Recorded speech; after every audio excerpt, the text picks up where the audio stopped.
The great Ilaiyaraaja గారి ఇంటి ముందు కూడా ఆయన కలవడానికి చాలా కాలం వేచి చూశారు అని చెప్పేసి మాకు తెలిసింది. ఆయన కలిసారా, కలిస్తే ఆయన ఏం మాట్లాడాడు? పాట పాడంగానే గురువు గారి కళ్ళల్లో నీళ్ళు వచ్చాయి.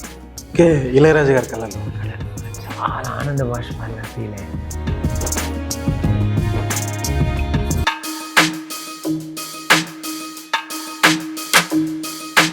టెలివిజన్ రంగంలో మీరు ఒక చరిత్రని ట్రెండ్ సెట్ చేశారని చెప్పుకోవచ్చు ఆ టైంలో, ఆ పీరియడ్ అంతా కూడా.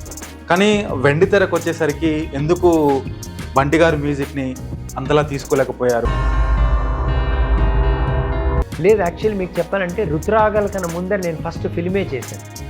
హైదరాబాద్ బ్లూస్ అనే ఫిలిం, నగేష్ కుట్నూర్ చాలా ఫేమస్. అతని మ్యూజిక్లో నేను హైదరాబాద్ బ్లూస్ చేసిన సూపర్ డూపర్.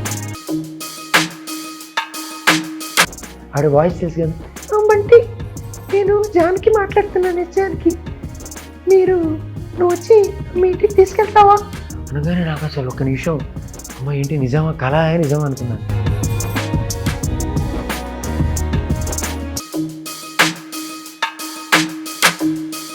కాలం జాలం లయలో కలల అలల సౌవడిలో, కాలం జాలం లయలో కలల అలల సౌవడిలో, కాలం జాలం లయలో కలల అలల సౌవడిలో.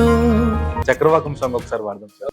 ఎందుకో నాకు ఈ ఆశలు, ఎందుకో నాకు ఈ ఆశలు, మనసా మనసా నువ్వు పాడలేవులే, మాట్లాడలేవులే, అయినా అయినా నిన్ను వీడలేనులే, నా నీడ నువ్వులే, ప్రేమే నాకు కావాలని వేగిపోతానిలా, నీతో చెప్పుకోవాలని ఆగిపోతానిలా,